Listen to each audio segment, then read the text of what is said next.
Members of the Council have before... We can no longer simply count on the pursuit of short-term mutual confidence-building measures aimed at starting talks. Such measures are not alternatives for a negotiated peace. The lack of progress on the political track and ongoing conflict and occupation put at risk the very viability of the two-state solution.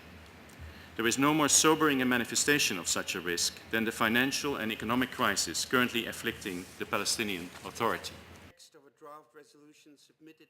Despite Prime Minister Fayyad's commendable efforts, he is confronted with the effects of a decrease in foreign aid, the failure of donor countries to fulfill their financial pledges, and slowing economic activity. As our report to the AHLC will highlight, such a slowdown is dampening hopes of reducing the high unemployment, poverty, and vulnerability that still affect thousands of Palestinians. Against this background, and as an immediate step to ensure the PA's fiscal viability in the short term, we urgently call on donors, in particular from the region, to increase their contributions and provide the much-needed funds to timely finance the current gap.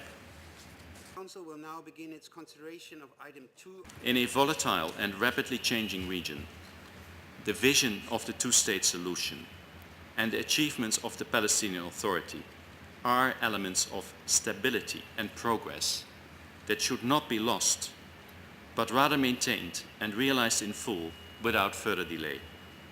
For one, this means nothing short of unequivocal support by the international community for the Palestinian Authority and collective intensified efforts to address the fiscal difficulties presently faced and preserve the institutional gains made to date.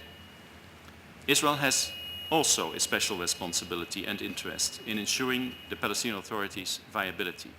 It is now even more important for the parties to further engage in positive steps, show restraint, and refrain from provocative acts that risk inflaming an already delicate environment.